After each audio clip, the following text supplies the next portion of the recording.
ಎಲ್ಲಿ ಅಲ್ಪಸಂಖ್ಯಾತರ ಸಂಖ್ಯೆ ಜಾಸ್ತಿ ಇದೆ ಅಂತ ಅಲ್ಪಸಂಖ್ಯಾತರನ್ನ ಭಾರತದಿಂದ ಆಚೆ ಹಾಕ್ಬೇಕು. ಸುಪ್ರೀಂ ಕೋರ್ಟ್ ಮುಂದೆ ದಾವೆ ಹಾಕಿದ್ದು ಇದೇ ಕಾಂಗ್ರೆಸ್ ಪಕ್ಷ. ಸಿಂಗಾಪುರ್ನ ಯಾವುದೋ ಒಂದು ಮಾಡೆಲ್ ಫೋಟೋ ಹರಿಯಾಣ ವಿಧಾನಸಭಾ ಕ್ಷೇತ್ರದ ಒಂದು ಮತಪಟ್ಟಿಯಲ್ಲಿ ಇತ್ತು. ವೋಟ್ ಚೋರಿ ಅನ್ನೋ ದೊಡ್ಡ ಆರೋಪವನ್ನ ಮಾಡಿದ್ರು. ಯಾಕೆಂದ್ರೆ ಯಾವುದೇ ಕಾನೂನಲ್ಲೂ ಕೂಡ ಸ್ಪೆಷಲ್ ಇಂಟೆನ್ಸಿವ್ ರಿವಿಷನ್ ಅಂತೇಳಿ ಮೆನ್ಷನ್ ಮಾಡಿಲ್ಲ. ನಕಲಿ ಮತದಾರರಿದ್ದಾರೆ.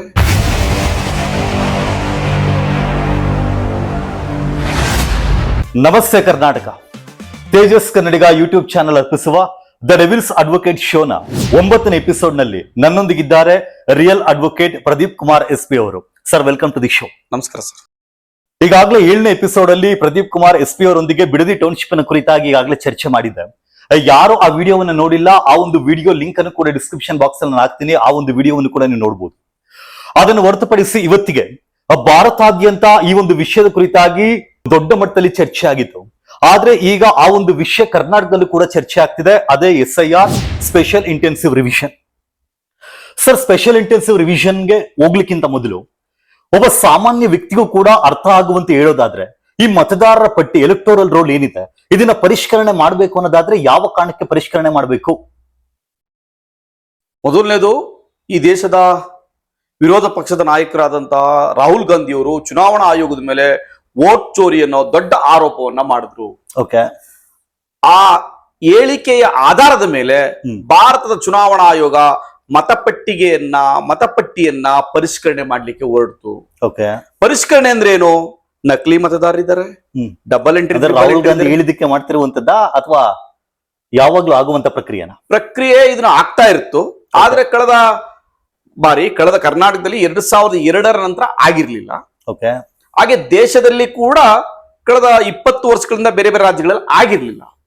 ಅದು ಕೊರೋನಾ ಕಾರಣದಿಂದ ಬೇರೆ ಬೇರೆ ಕಾರಣದಿಂದ ಮುಂದೂಡಲ್ಪಟ್ಟಿತ್ತು. ಯಾವಾಗ ವಿರೋಧ ಪಕ್ಷದ ನಾಯಕರು ದೊಡ್ಡ ಅನುಮಾನವನ್ನ, ಅದು ನಕಲಿ ಮತದಾರರು ಇರ್ಬೋದು, ಡಬಲ್ ಎಂಟ್ರಿ, ತ್ರಿಬಲ್ ಎಂಟ್ರಿ ಇರ್ಬೋದು, ಅಥವಾ ಆ ಮತಪಟ್ಟಿಗೆಯಲ್ಲಿ ರಾಹುಲ್ ಗಾಂಧಿ ಅವರು ಹೇಳಿದ ಹಾಗೆ ಸಿಂಗಾಪುರ್ನ ಯಾವುದೋ ಒಂದು ಮಾಡೆಲ್ ಫೋಟೋ ಹರಿಯಾಣ ವಿಧಾನಸಭಾ ಕ್ಷೇತ್ರದ ಒಂದು ಮತಪಟ್ಟಿಯಲ್ಲಿ ಇತ್ತು ಅನ್ನೋದಾದ್ರೆ ಯಾಕೆ ಅದನ್ನ ಪರಿಷ್ಕರಣೆ ಮಾಡಬಾರ್ದು ಅಂತ ಹೇಳಿ ಚಿಂತನೆ ಮಾಡಿದಂತಹ ಭಾರತದ ಚುನಾವಣಾ ಆಯೋಗ ಈಗಾಗಲೇ 12 ರಾಜ್ಯಗಳಲ್ಲಿ ಈ ಪ್ರಕ್ರಿಯೆನ ಮುಗಿಸಿ ಆಗಿದೆ. ಈಗ ಕರ್ನಾಟಕದಲ್ಲಿ ಇವತ್ತಿನಿಂದ ಈ ಪ್ರಕ್ರಿಯೆ ಪ್ರಾರಂಭ ಆಗಿದೆ. ಓಕೆ. ನಾರ್ಮಲಿ ಒಂದಿಷ್ಟು ಜನ ಸತ್ತೋಗಿರ್ತಾರೆ, ಅವ್ರ ನೇಮನ್ನ ಡಿಲೀಟ್ ಮಾಡಿರೋದಿಲ್ಲ. ಅಥವಾ ಒಂದಿಷ್ಟು ಜನರ ಹೆಸರನ್ನ ಯಾವುದೋ ಒಂದು ಕ್ಷೇತ್ರ ಅಲ್ಲ, 2 ಅಥವಾ 3 ಅಥವಾ 4 ಕ್ಷೇತ್ರಗಳಲ್ಲಿ ಅವ್ರು ನೋಂದಾಯಿಸ್ಕೊಂಡಿರ್ತಾರೆ. ಸೊ ಅದನ್ನೆಲ್ಲ ಚೇಂಜ್ ಮಾಡ್ಬೇಕು ಅಂತ ಬಂದಾಗ ಅಂದ್ರೆ ಈ ಒಂದು ರಿವಿಷನ್ ಅನ್ನ ಮಾಡ್ಲೇಬೇಕು ಅಂತ ಹೇಳಾಗುತ್ತೆ. ರಿವಿಷನ್ ನೀವು ಕೇವಲ ಈ 2 ತ್ರಿಬಲ್ ಎಂಟ್ರಿ, 4 ಎಂಟ್ರಿ ಸತ್ತೋಗಿರೋರು ಇಷ್ಟಕ್ಕೆ ಮಾತ್ರ ಅಲ್ಲ. ಓಕೆ. ರಿವಿಷನ್ ಮೀನ್ಸ್ ವಿಶೇಷ ಪರಿಷ್ಕರಣೆ ಅಂದ್ರೆ ಪ್ರತಿಯೊಬ್ಬ ಮತದಾರರನ್ನು ಚುನಾವಣಾ ಆಯೋಗ ಭೇಟಿ ಮಾಡುತ್ತೆ. 5,83,00,000 ಮತದಾರರು 2025ರ ಜನವರಿಗೆ ಕರ್ನಾಟಕದಲ್ಲಿ ನೋಂದಾಯಿತರಾಗಿದ್ದಾರೆ. ಎಸ್, ಅಷ್ಟು ಜನ ಭೇಟಿ ಮಾಡ್ತಾರ? ಖಂಡಿತ ಭೇಟಿ ಮಾಡ್ತಾರೆ. ಅಷ್ಟು ಜನರಿಗೆ ಎನ್ಯುಮರೇಷನ್ ಫಾರಂ ಹೋಗುತ್ತೆ. ಅವ್ರ ಅಷ್ಟಿಂದನೂ ಸಹಿ ಪಡೆದು ಹೊಸ ಮತಪಟ್ಟಿಯನ್ನ ತಯಾರು ಮಾಡುತ್ತದೆ. ಅಂದ್ರೆ ಪರಿಷ್ಕರಣೆ ಆದಾಗ ಏನು ನಕಲಿ ಇರ್ಬೋದು, ಡಬಲ್ ಎಂಟ್ರಿ, ತ್ರಿಬಲ್ ಎಂಟ್ರಿ ಇರ್ಬೋದು, ಅಥವಾ ಮರಣ ಹೊಂದೋರು ಇರ್ಬೋದು, ಅಥವಾ ಈ ದೇಶದ ಅಲ್ಲದ ನಾಗರಿಕನೂ ಕೂಡ ಈ ದೇಶದ ಮತಪಟ್ಟಿಯಲ್ಲಿ ಬಂದಿರೋನಿರ್ಬೋದು. ಇಷ್ಟನ್ನೂ ಪರಿಷ್ಕರಣೆಯನ್ನ ಮಾಡಿ ಹೊಸ ಮತಪಟ್ಟಿಯನ್ನ ಕೊಡ್ತಕ್ಕಂಥದ್ದೇ ವಿಶೇಷ ಮತದಾರ ಪರಿಷ್ಕರಣೆ ಪಟ್ಟಿ. ಓಕೆ ಸರ್, ಮತದಾರರ ಪಟ್ಟಿಯನ್ನ ಪರಿಷ್ಕರಣೆ ಮಾಡುವಂತ ವಿಚಾರಕ್ಕೆ ಅಂತ ಬಂದಾಗ ಈಗಾಗಲೇ ಹಲವಾರು ಬಾರಿ ರೂಟೀನ್ ಮೆಥಡ್ಸ್ ಅನ್ನ ಬಳಸಲಾಗುತ್ತೆ. ಸಮ್ಮರಿ ರಿವಿಷನ್ ಅಂತ ಇದೆ, ಇಂಟೆನ್ಸಿವ್ ರಿವಿಷನ್ ಅಂತ ಇದೆ, partly summary and partly intensive revision ಇದೆ, ಸ್ಪೆಷಲ್ ರಿವಿಷನ್ ಇದೆ. ಇಷ್ಟೆಲ್ಲ ಮಾಡ್ಬೇಕಾದ್ರೆ ಜನ ಅದನ್ನ ದೊಡ್ಡ ಮಟ್ಟದಲ್ಲಿ ವಿರೋಧ ಮಾಡಲಿಲ್ಲ.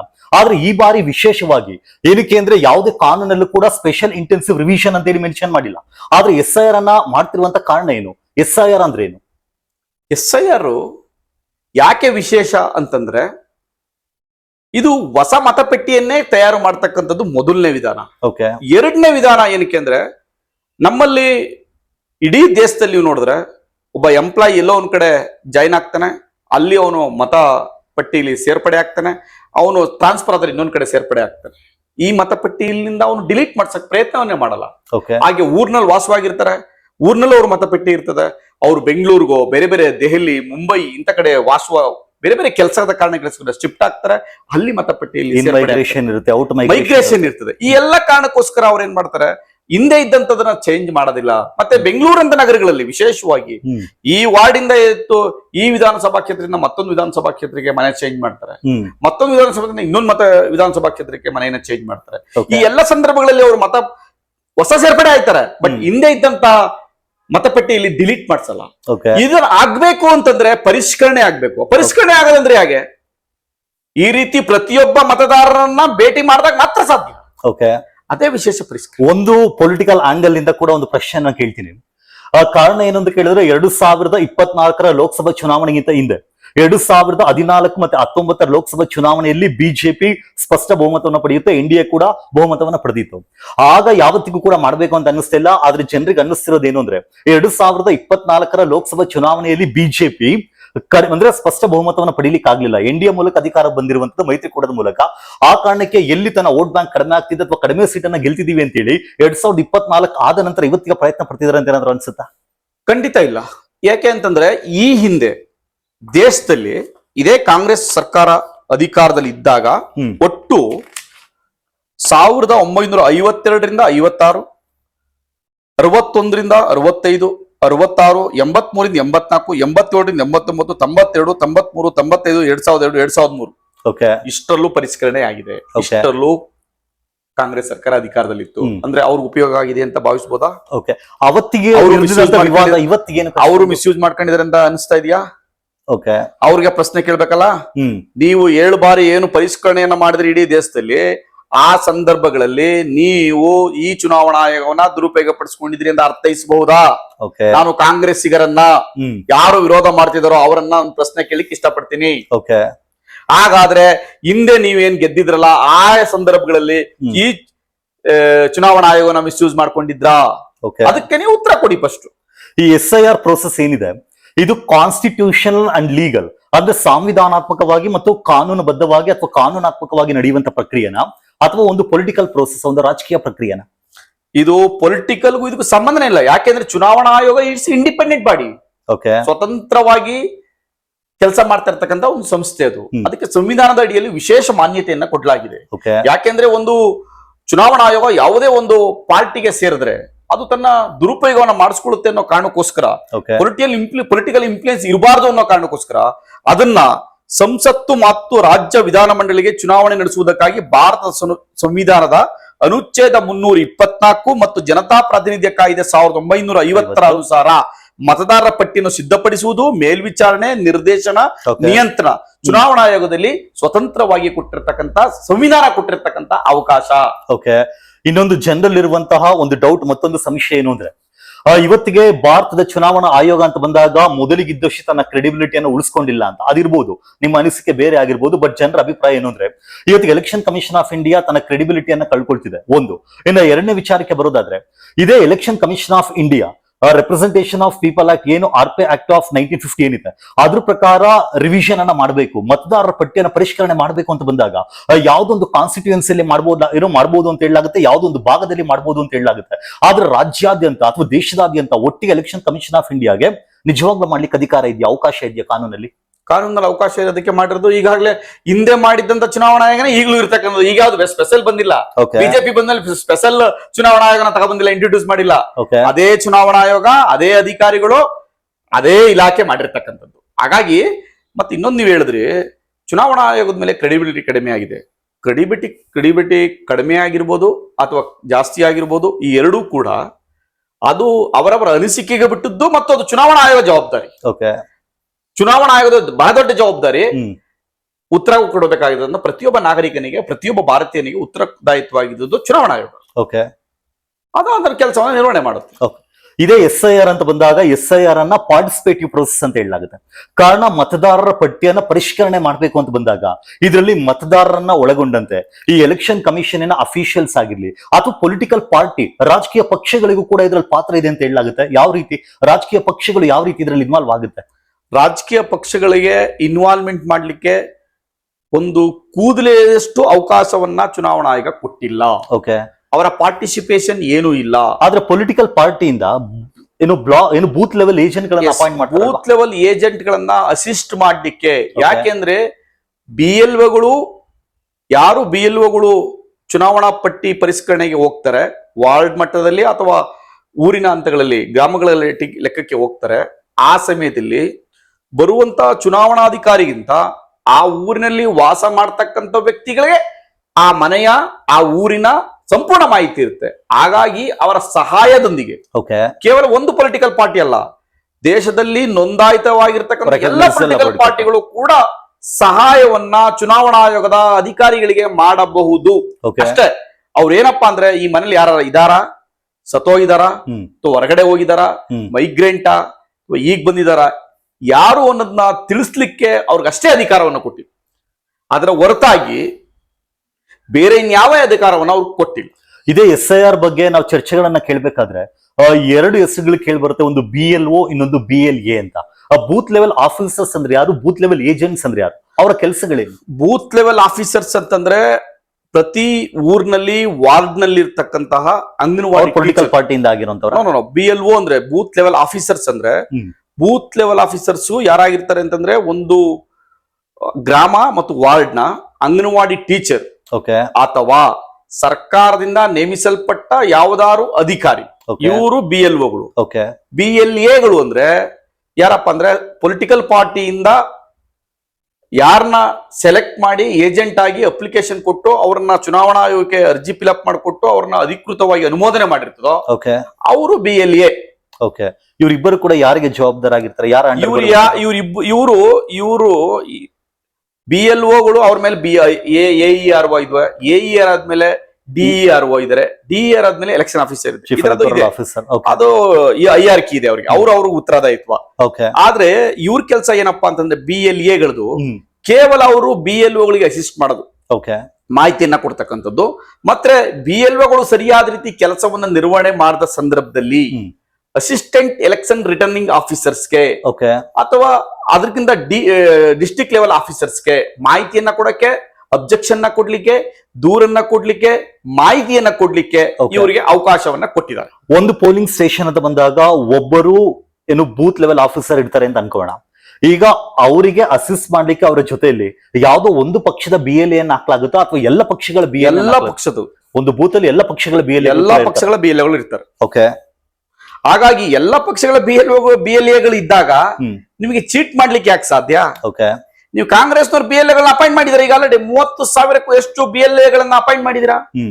ನೀವು ಪ್ರಶ್ನೆ ಮಾಡ್ಲಿಕ್ಕೆ ಅವಕಾಶ ಇದೆ, ಅಬ್ಜೆಕ್ಷನ್ ಕೊಡ್ಲಿಕ್ಕೆ ಅವಕಾಶ ಇದೆ, ದಾವೆಗಳನ್ನ ಹಾಕ್ಲಿಕ್ಕೆ ಅವಕಾಶ ಇದೆ, ಅಪೀಲ್ ಮಾಡ್ಲಿಕ್ಕೆ ಅವಕಾಶಗಳಿದೆ. ಇನ್ ಕೇಸ್ ಯಾರಾದ್ರೂ ಒಬ್ಬರ ನೇಮ್ ಅನ್ನ ಬಿಟ್ಟಿದ್ದಾರೆ ಅನ್ನೋದಾದ್ರೆ BLAಗಳು ಕೂಡ ಅದನ್ನ ಚಾಲೆಂಜ್ ಮಾಡಿ ಡೆಫಿನೆಟ್ಲಿ ಹಾಕ್ಬೋದು ಅಂತ ಹೇಳಲಾಗುತ್ತೆ. ಡೆಫಿನೆಟ್ಲಿ ಅವ್ರಿಗೆಲ್ಲ ರೈಟ್ ಅನ್ನ ಕೊಡ್ಲಾಗಿದೆ.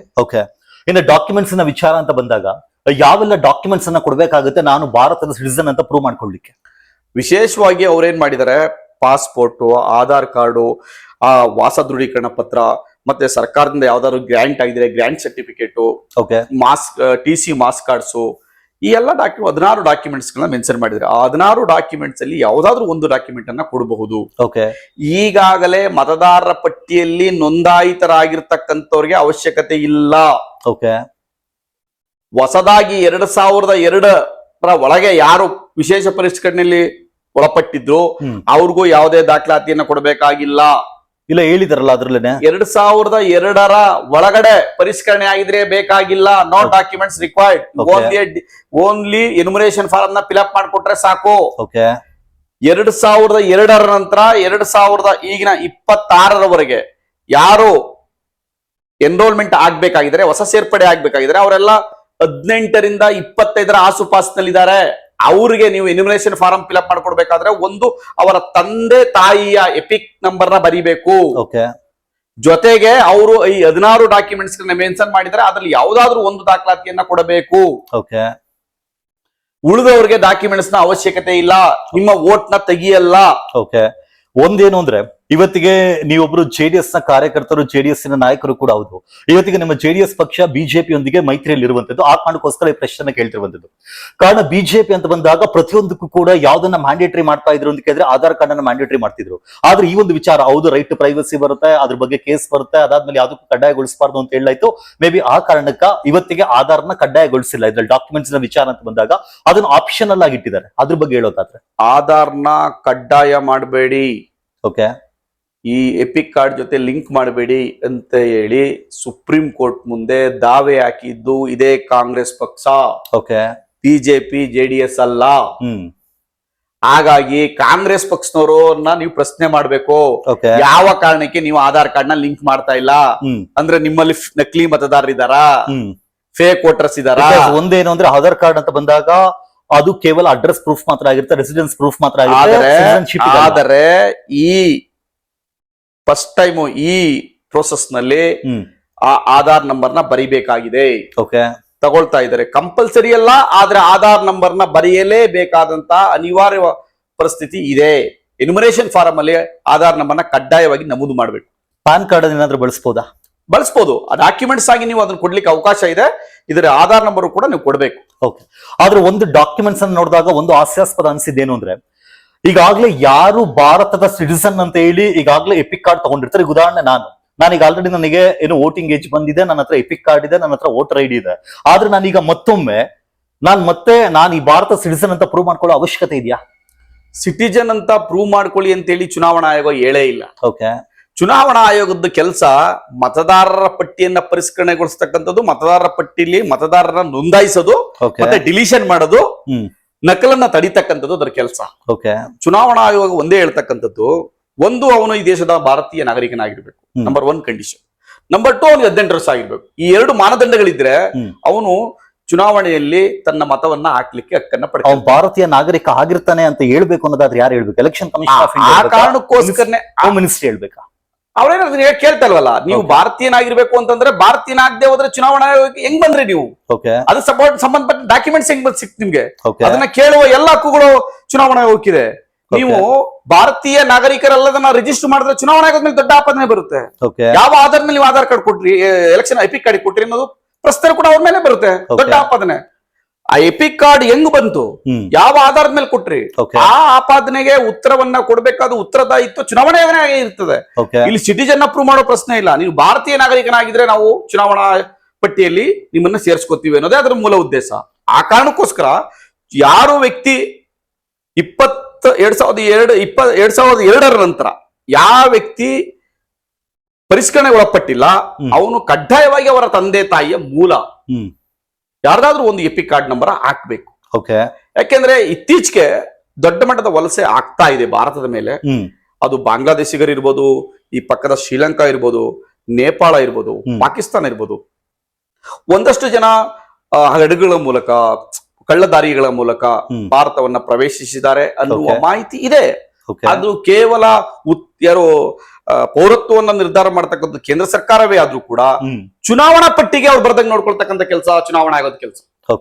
ಚುನಾವಣಾ ಆಯೋಗಕ್ಕೆ ಬಹಳ ದೊಡ್ಡ ಕೆಲಸ ಇದೆ ಅದು. ಯಾಕೆಂದ್ರೆ ಯಾರೋ ಭಾರತೀಯರಲ್ದೇನು ಬೇರೆ ಯಾವುದೋ ದೇಶದನು ನಮ್ ದೇಶದ ಚುನಾವಣಾ ಪಟ್ಟಿಲಿ ಇದಾರೆ ಅಂದ್ರೆ ಅದನ್ನ ಪರಿಷ್ಕರಣೆ ಮಾಡತಕ್ಕಂಥದ್ದು, ಅವರ ತೆಗೆದಾಕ್ತಕ್ಕಂತ ದೊಡ್ಡ ಜವಾಬ್ದಾರಿ ಚುನಾವಣಾ ಆಯೋಗದ ಮೇಲೆ ಇದೆ. ಆದ್ರೆ ಜನರ ಅಳಲೇನು ಅಂದ್ರೆ, ಯಾವ್ದು ಅಧಿಕಾರದಲ್ಲಿರುವಂತ ಸರ್ಕಾರಗಳು ಯಾರೋ ಇಲ್ಲಿಗಲ್ ಆಗಿ ಕದ್ದು ಬೇರೆ ಬೇರೆ ಮಾರ್ಗದಲ್ಲಿ ಭಾರತಕ್ಕೆ ನುಸುಳುಕೋರಾಗಿ ಬರ್ತಾರೆ ಅನ್ನೋದಾದ್ರೆ, ನೀವು ಅವ್ರನ್ನ ಚೆಕ್ ಮಾಡೋದಕ್ಕೋಸ್ಕರ ನಮ್ಮೆಲ್ಲರಿಗೂ ಕೂಡ ನೀವು ಕೊಡಿ, ಡಾಕ್ಯುಮೆಂಟ್ಸ್ ಅನ್ನ ಕೊಡಿ ಅಂತ ಹೇಳ್ತಾರೆ ಅನ್ನೋದಾದ್ರೆ ಸುಮ್ನೆ ಅನ್ನೆಸರಿ ನೀವು ಬರ್ಡನ್ ಮಾಡ್ತಿದ್ರಿ ಅಂತ ಅನ್ಸಲ್ವಾ ಜನರಿಗೆ? ಇಡೀ ದೇಶದ ಪರಿಷ್ಕರಣೆ ಆಗ್ತಾ ಇರ್ತಕ್ಕಂಥದ್ದು ಕೇವಲ ಒಂದು ರಾಜ್ಯಕ್ಕಲ್ಲ, ಇದು ಇಡೀ ದೇಶದಲ್ಲಿ ಪರಿಷ್ಕರಣೆ ಇದೆ. ಈಗಾಗಲೇ 12 ರಾಜ್ಯಗಳಾಗಿದೆ, ಇನ್ನು ಉಳಿದ ರಾಜ್ಯಗಳನ್ನು ಮಾಡ್ತಾ ಇದ್ದಾರೆ ಅಂದ್ರೆ ಪರಿಷ್ಕರಣೆ ಇದೊಂದು ಭಾಗ.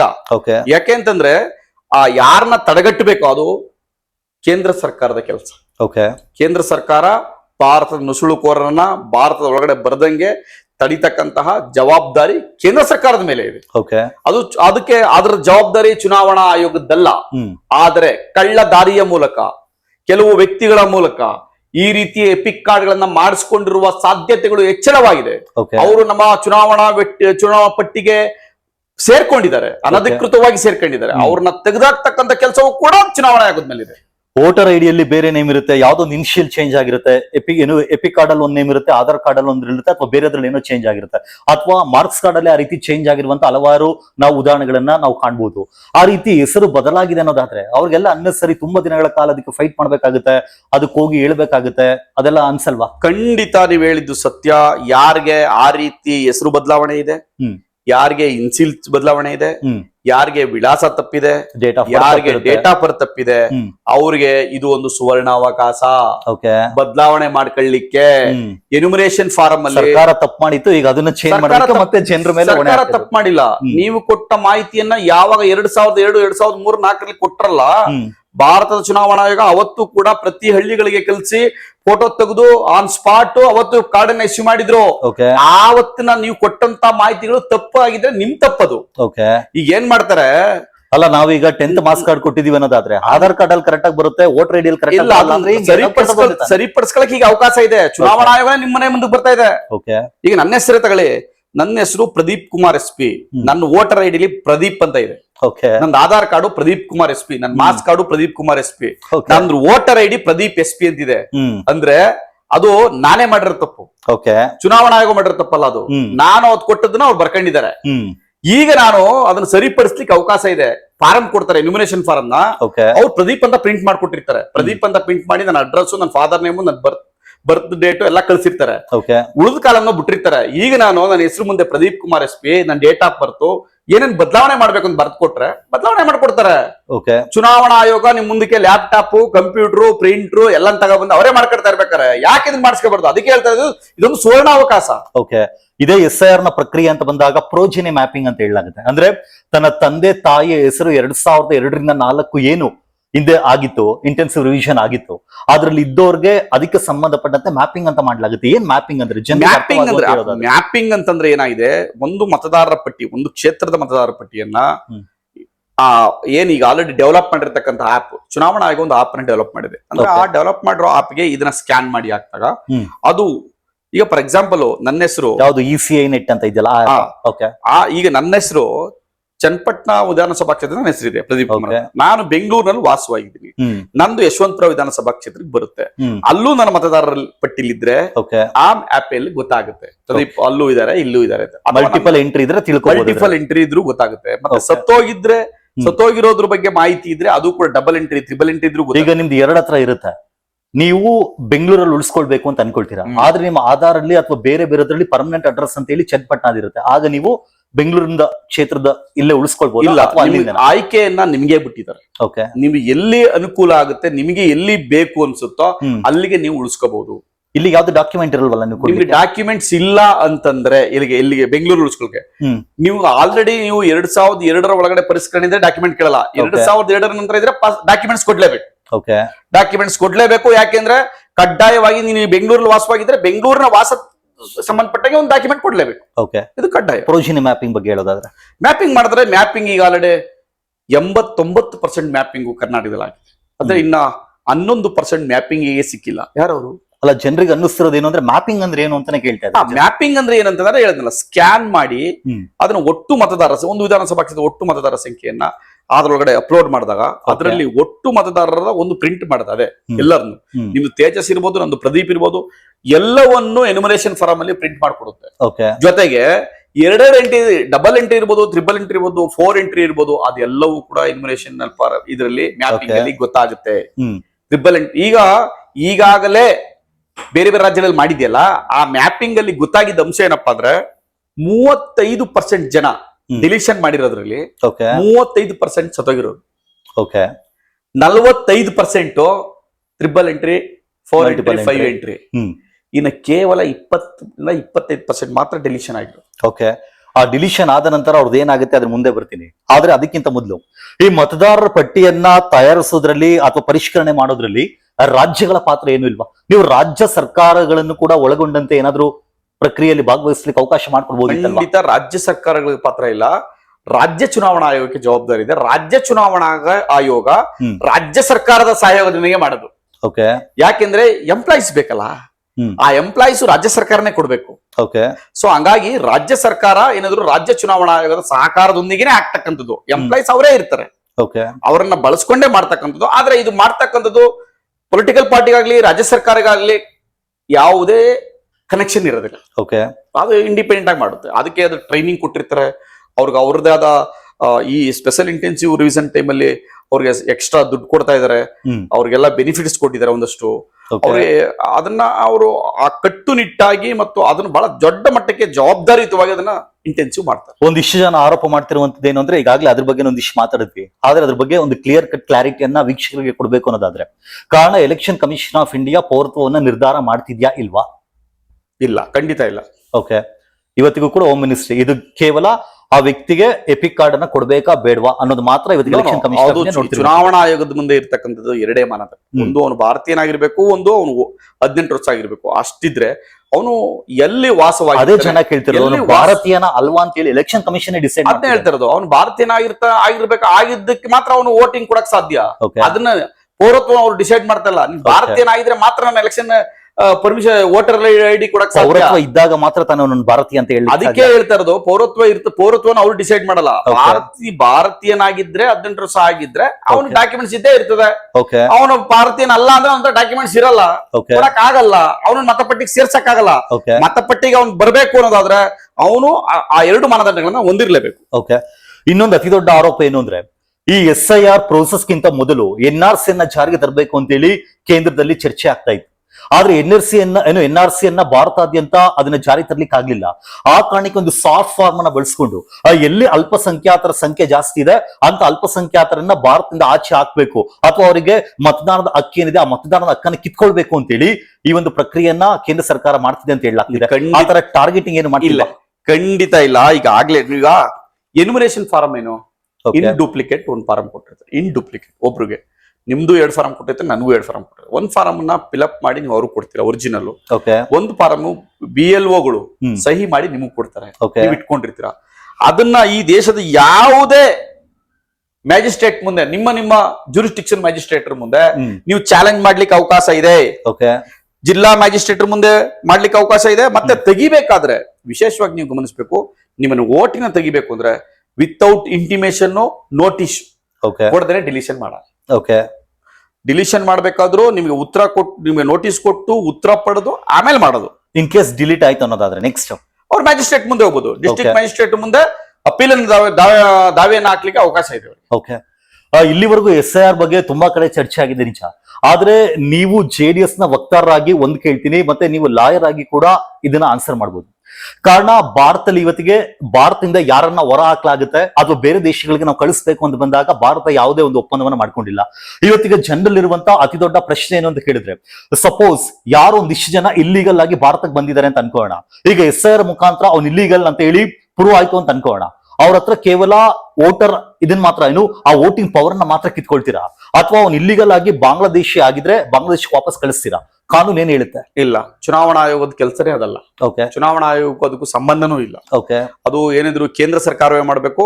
ಚುನಾವಣಾ ಆಯೋಗ ಮತಪಟ್ಟಿಯಿಂದ ಅವನ ಹೊರಗಡೆ ಹಾಕುತ್ತೆ ಹೊರತು ಅವನನ್ನ ದೇಶದ ಒಳಗಡೆ ಕಳಿಸ್ಬೇಕಾದ್ರೆ ಅದರದೇ ಆದ ಕಾನೂನುಗಳಿದ್ದಾವೆ, ಕಟ್ಟಳೆಗಳಿದ್ದಾವೆ. ಅದ್ರ ಮೂಲಕನೇ ಭಾರತ ಸರ್ಕಾರ ಕೆಲಸ ಮಾಡುತ್ತೆ. ಓಕೆ, ಇದರ ಕೊನೆಯದಾಗಿ ಇವತ್ತಿಗೂ ಕೂಡ ಜನರಲ್ಲಿ ತುಂಬಾ ಆತಂಕ ಇದೆ, ಎಲ್ಲಿ ನಾನು ಏನ್ ಡಾಕ್ಯುಮೆಂಟ್ ಕೊಡ್ಬೇಕು ಅಥವಾ ನನ್ನನ್ನ ಮತದಾರ ಪಟ್ಟಿಯಿಂದ ಕೈ ಬಿಡ್ಲಾಗುತ್ತೆ ಎನ್ನುವಂತಹ ತುಂಬಾ ಜನರಿಗೆ ಆ ಒಂದು ಸಂಶಯ ಇದೆ. ಕೊನೆಯದಾಗಿ ಕರ್ನಾಟಕ ಜನತೆಗೆ ಅದ್ರ ಬಗ್ಗೆ ಹೇಳೋದಾದ್ರೆ ಇದರಲ್ಲಿ ಯಾರು ಇನ್ನೊಂದು ಹೇಳ್ಬಿಡ್ತೀನಿ. ಕಾರಣ ಏನು ಅಂದ್ರೆ, ಎಷ್ಟೋ ಜನ ಅನ್ಕೊಳ್ತಾರೆ ನಾನು ಓಟ್ ಹಾಕಲ್ಲ ಬಿಡಪ್ಪ, ನಾನು ಏನಕ್ಕೆ ಇದನ್ನೆಲ್ಲ ಏನು ಮತದಾರ ಪರಿಷ್ಕರಣೆ ಪಟ್ಟಿ ಏನಿದೆ ಅದ್ರಲ್ಲಿ ನಾನು ಏನಕ್ಕೆ ಇಷ್ಟನ್ನೆಲ್ಲ ಒದ್ದಾಡ್ಬೇಕು, ನಾನು ಓಟ್ ಹಾಕಲ್ಲ ಅಂತ ಅನ್ಕೊಂಡಿರ್ತಾರೆ. ಅವ್ರಿಗೂ ಕೂಡ ಹೇಳೋದಾದ್ರೆ ನಾನು ಹೇಳೋದಂತಂದ್ರೆ, ಈ ದೇಶದ ಪ್ರತಿಯೊಬ್ಬ ಪಂಚಾಯಿತಿ ಚುನಾವಣೆಯಿಂದ ದೇಶದ ಲೋಕಸಭಾ ಚುನಾವಣೆಯವರೆಗೆ ಪ್ರತಿನಿಧಿಗಳನ್ನ ಆಯ್ಕೆ ಮಾಡಬೇಕಾದ್ರೆ ನಾವು ಇವತ್ತು ಮತದಾನವನ್ನು ಕಡ್ಡಾಯವಾಗಿ ಮಾಡಬೇಕು. ಕಡ್ಡಾಯ ಮತದಾನ ಆಗಿಲ್ಲ, ಕಡ್ಡಾಯ ಮತದಾನವನ್ನ ಮಾಡಿದ್ರೆ ಒಳ್ಳೇದು ಅಂತ ನನ್ನ ಭಾವನೆ. ಒಂದು. ಎರಡನೇದು, ಯಾವ ಸಮುದಾಯ ಇವತ್ತು ಒಂದು ಮಿಸ್ಲೀಡ್ ಅನ್ನ ಮಾಡ್ತಾ ಇದ್ದಾರೆ, ಯಾರು ವಿರೋಧ ಪಕ್ಷದವರು ವಿಶೇಷವಾಗಿ ಎಲ್ಲಾರ ಮತವನ್ನು ಡಿಲೀಷನ್ ಮಾಡ್ತಾ ಇದ್ದಾರೆ. ಡಿಲೀಷನ್ ನೋಡಿ, ಇನ್ ಡೂಪ್ಲಿಕೇಟ್ 2 ಫಾರಂ ಕೊಟ್ಟ ಮೇಲೆ ಮತ್ತೆ ನಿಮ್ಮ ರಾಜಕೀಯ ಪಕ್ಷಗಳನ್ನ ಸಹಕಾರ ತೆಗೆದುಕೊಂಡು ಪರಿಷ್ಕರಣೆಯನ್ನ ಮಾಡೋದ್ರಿಂದ ಅವ್ರು ಯಾವುದೇ ಕಾರಣಕ್ಕೂ ನಿಮಗೆ ನೋಟಿಸ್ ಕೊಡದೇನೆ, ನಿಮಗೆ ಮಾಹಿತಿಯನ್ನ ಕೊಡದೇನೆ ಡಿಲೀಷನ್ ಮಾಡಲ್ಲ. ಮತ್ತೆ ಚುನಾವಣಾ ಆಯೋಗದವರು ನಿಮ್ಮ ಮನೆಗೆ ಒಂದೇ ಬಾರಿ ಬಂದು ಪರಿಷ್ಕರಣೆ ಮಾಡಿ ಕೊಟ್ಟೋಗಲ್ಲ, ಕನಿಷ್ಠ 3 ಬಾರಿ ನಿಮ್ಮ ಮನೆಗೆ ಬರ್ತಾರೆ. ಪರಿಷ್ಕರಣೆಯನ್ನ ನಿಮ್ಮ ಊರಿನ ವ್ಯಕ್ತಿಯ ಸಹಕಾರದೊಂದಿಗೆ, ಅಂದ್ರೆ BLA 2 ಯಾರಾಗಿರ್ತಾರೆ ಅಂತಂದ್ರು ಆ ಊರಿನ ವ್ಯಕ್ತಿನೇ ಆಗಿರ್ತಾರೆ, ಅವರ ಸಹಕಾರದೊಂದಿಗೆ ಮಾಡೋದ್ರಿಂದ, ಅಲ್ಲಿರ್ತಕ್ಕಂಥ ಅಂಗನವಾಡಿ ಟೀಚರು ನಿಮ್ಮವರೇ ಆಗಿರೋದ್ರಿಂದ ನಿಮ್ಮನ್ನ ಬಿಟ್ಟು ಯಾವುದೇ ಕಾರಣಕ್ಕೂ ಪರಿಷ್ಕರಣೆ ಮಾಡ್ಲಿಕ್ಕೆ ಸಾಧ್ಯ ಇಲ್ಲ, ನಿಮ್ಗೆ ಮೋಸ ಮಾಡ್ಲಿಕ್ಕೆ ಸಾಧ್ಯ ಇಲ್ಲ, ಚೀಟ್ ಮಾಡ್ಲಿಕ್ಕೆ ಸಾಧ್ಯ ಇಲ್ಲ.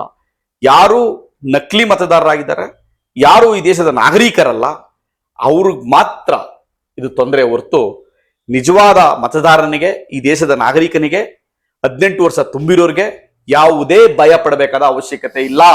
ನಿಮಗೆ 100ಕ್ಕೆ 100 ಈ ಪರಿಷ್ಕರಣೆ ಸಹಕಾರಿಯಾಗುತ್ತೆ. ನಿಮ್ಮ ಹಳೆಯ ಡಾಕ್ಯುಮೆಂಟ್ಸ್ ತಪ್ಪಾಗಿದ್ರೆ, ಹಳೆಯ ಎಪಿಕ್ ಕಾರ್ಡ್ ನಲ್ಲಿ ಏನಾದರೂ ವ್ಯತ್ಯಾಸಗಳಾಗಿದ್ರೆ ಸರಿಪಡಿಸ್ಕೊಳ್ಳಿಕ್ಕೆ ಅವಕಾಶ ಇದೆ. ನಿಮ್ಮ ಹಳೆಯ ಎಪಿಕ್ ಕಾರ್ಡ್ ನಲ್ಲಿ ಬ್ಲಾಕ್ ಅಂಡ್ ವೈಟ್ ಫೋಟೋ ಇತ್ತು, ಈಗ ಹೊಸ ಕಲರ್ ಫೋಟೋ ಕೊಡಿ. ಹೊಸ ಇನ್ಫಾರ್ಮೇಶನ್ ಏನಾದ್ರು ಇದ್ರೆ ಸರಿಪಡಿಸ್ಕೊಳ್ಳಿ. ಈಗ ಆಧಾರ್ ಕಾರ್ಡ್ ಅಲ್ಲಿ ಎಪಿಕ್ ಕಾರ್ಡ್ ಅಲ್ಲಿ ಮಿಸ್ ಮ್ಯಾಚ್ ಆಗ್ತಾ ಇದ್ರೆ ಈಗ ಸರಿಪಡಿಸ್ಕೊಂಡು ಒಂದನ್ನೇ ಮಾಡ್ಕೊಳ್ಳಿಕ್ಕೆ ಅವಕಾಶ ಇದೆ. ಹಾಗಾಗಿ ನೀವೆಲ್ಲರೂ ಕೂಡ ಮುಕ್ತವಾಗಿ ಸ್ವತಂತ್ರವಾಗಿ ಭಾಗವಹಿಸಬೇಕು. ನೀವು ವಿಶೇಷವಾಗಿ ನಾನು ಮನವಿ ಮಾಡ್ಕೊಳ್ತಕ್ಕಂಥದ್ದು ಏನಪ್ಪಾ ಅಂದ್ರೆ, ಯಾವ ಕಾಂಗ್ರೆಸ್ ಪಕ್ಷ ಇಡೀ ದೇಶದಲ್ಲಿ SIR ನ ವಿರೋಧಿಸ್ತೋ, ಇವತ್ತು ಮಾನ್ಯ ಮುಖ್ಯಮಂತ್ರಿಗಳು DK ಶಿವಕುಮಾರ್ ಅವರು ಮತ್ತು ಅವರ ಧರ್ಮಪತ್ನಿಯವರು ಭಾಗವಹಿಸಿ ಎನ್ಯುಮರೇಷನ್ ಫಾರಂ ನ ಫಿಲ್ಅಪ್ ಮಾಡ್ಕೊಟ್ಟವ್ರ. ಗೊತ್ತು ಅವ್ರಿಗೆ ನನ್ನ ಮತ ಪರಿಷ್ಕರಣೆ ಆಗ್ಬೇಕು ಅಂತ, ಹಾಗಾಗಿ ಅವ್ರು ಮುಂದೆ ಬಂದಿದ್ದಾರೆ. ದಯಮಾಡಿ ನಿಮ್ಮ ಮುಖ್ಯಮಂತ್ರಿಯನ್ನ ಫಾಲೋ ಮಾಡಿ ಪರಿಷ್ಕರಣೆಯಲ್ಲಿ ಭಾಗವಹಿಸಿ ಅಂತ ಹೇಳಿ ನಾನು ಎಲ್ಲ ಕರ್ನಾಟಕದ ಜನತೆಯಲ್ಲಿ ಮನವಿಯನ್ನ ಮಾಡ್ಕೊಳ್ತೇನೆ. ವೀಕ್ಷಕರೇ, ನಾವ್ ಇಲ್ಲೇನು ಅರ್ಥ ಮಾಡ್ಕೊಳ್ಬೇಕು ಅಂದ್ರೆ, ಆ ರಾಜಕೀಯವಾಗಿ ವಿರೋಧ ಪಕ್ಷಗಳು ಅಂತ ಬಂದಾಗ ಯಾವುದೇ ಒಂದು ಆರೋಪವನ್ನ ಬೇಕಾದ್ರೂ ಮಾಡ್ಬೋದು. ಆದ್ರೆ ಒಂದು ನೆನಪಿರ್ಲಿ, SIR ಅಂತ ಬಂದಾಗ ಇದು ಸಾಂವಿಧಾನಾತ್ಮಕ ಪ್ರಕ್ರಿಯೆ ಕೂಡ ಹೌದು, ಕಾನೂನಾತ್ಮಕ ಪ್ರಕ್ರಿಯೆ ಕೂಡ ಹೌದು. ಆ ಪ್ರಕ್ರಿಯೆ ನಡೆಯೋದ್ರಲ್ಲಿ ಕೆಲವೊಂದು ತಪ್ಪಾಗ್ಬೋದು ಅಥವಾ ಗೊಂದಲಗಳಿರ್ಬೋದು. ಆದ್ರೆ ಇದಕ್ಕೆ ಯಾರು ಕೂಡ ಕಿವಿಗೊಡ್ಬೇಡಿ. ಆ ಪ್ರಕ್ರಿಯೆ ಏನಿದೆ ಆ ಪ್ರಕ್ರಿಯೆಯನ್ನು ಪೂರ್ಣಗೊಳಿಸಿ, ಕಾರಣ ಕಾಲಾವಕಾಶ ಅಂತ ಬಂದಾಗ ಕೇವಲ 1 ತಿಂಗಳ ಕಾಲಾವಕಾಶ ಮಾತ್ರ ಇದೆ. ಆ ಕಾರಣಕ್ಕೆ ಎಲ್ಲರೂ ಕೂಡ ಸಾಧ್ಯ ಆದಷ್ಟು ಕೂಡ ವೇಗವಾಗಿ ಈ ಒಂದು ಪ್ರಕ್ರಿಯೆಯನ್ನು ಪೂರ್ಣಗೊಳಿಸಲಿಕ್ಕೆ ಪ್ರಯತ್ನ ಪಡಿ. ನೀವೇನಾದ್ರೂ ನೀವು ಹುಟ್ಟಿರುವಂತಹ ಅಥವಾ ನಿಮ್ಮ ವಾಸದ ಸ್ಥಳಕ್ಕಿಂತ ನೀವೇನಾದ್ರೂ ಬೇರೆ ಕಡೆ ಇದ್ದೀರಾ ಅನ್ನೋದಾದ್ರೆ, ನಿಮಗೆ ಆನ್ಲೈನ್ ಮೂಲಕ ಕೂಡ ಅದಕ್ಕೆ ಅವಕಾಶ ಮಾಡಿಕೊಡ್ಲಾಗಿದೆ. ನೀವು ಆ ಒಂದು ಫೆಸಿಲಿಟಿಯನ್ನು ಕೂಡ ಬಳಸ್ಕೊಳ್ಬಹುದು. ಇದು ಇವತ್ತಿನ ವಿಶೇಷ ಆಗಿತ್ತು. SIR ಕುರಿತಾಗಿ ಹಲವಾರು ವಿಷಯಗಳನ್ನ ಪ್ರದೀಪ್ ಕುಮಾರ್ ಅವರು ನಮ್ಮೊಂದಿಗೆ ಹಂಚಿಕೊಂಡಿದ್ದಾರೆ. ಸರ್, ಧನ್ಯವಾದಗಳು.